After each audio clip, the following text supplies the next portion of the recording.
O das Sabedoras é un proxecto moi bonito, é unha recopilación de recetas tradicionales que se cociñaban nas casas, nos restaurantes. Bueno, é unha homenaje tamén a todas esas señoras que cociñaban, que non tiña moita visibilidade, pero bueno, espero que con isto que se sintan contentas e reconocidas. Carmen é unha desas sabedoras. Ela é de Cernadas, en Avión, e cumpre 92 anos o próximo mes de xaneiro.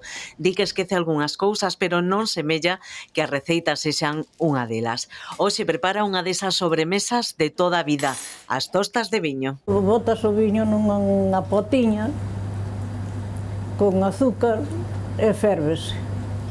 Deixase ferver e revolvendo para que se desfaga o azúcar. E despois mollarse e van á sartén. Por riba despois levan o azúcar. Carmen, ademais, foi panadeira en Avión durante décadas, un oficio que se achegaron outras mulleres sabedoras, como auxiliadora.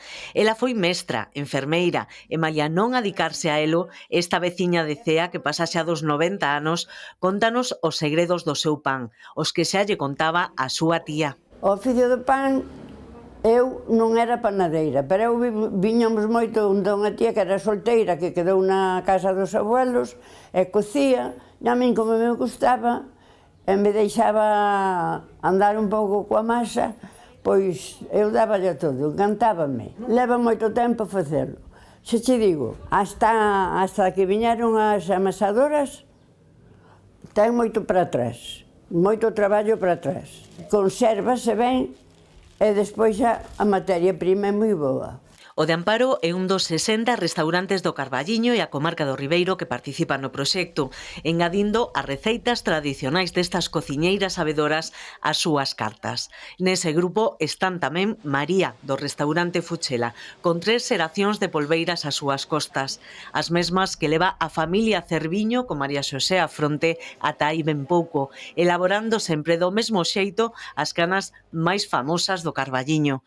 Aurora, como a elas, é toda unha institución na vila do Arenteiro por méritos propios. Pois o oficio xa nacín dentro dil, porque xa na casa de meus abuelos xa eran por parte de nai e por parte de pai pulpeiros. Entonces, toda unha vida, nacín entre as caldeiras, entre rabos de pulpo. Rara é a persona que di que non lle gusta o pulpo. Sabes, vas ás feiras e ao mellor non ves nadie, pero á horiña de comer sempre ven alguén comer o seu platiño de pulpo. A cociña e a receita é a mesma de toda a vida, a que aprendemos dos nosos abuelos e de nosas nais. E así, pegadas á tradición, o seu coñecemento queda plasmado non só nos pratos que se poden degustar nos restaurantes, senón tamén nunha guía que serve ademais como homenaxe ao traballo silencioso de tantas mulleres durante xeracións. Eso pérdese, sí, é verdad.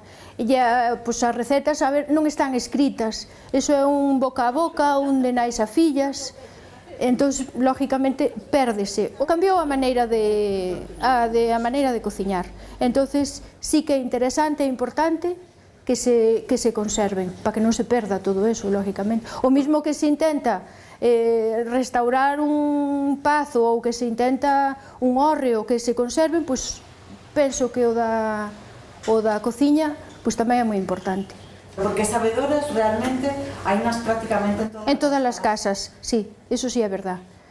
Non se lle pode dar voz a todas, nin a foto de todas, pero as que sean representan a todas as nais, abuelas, tías, todo.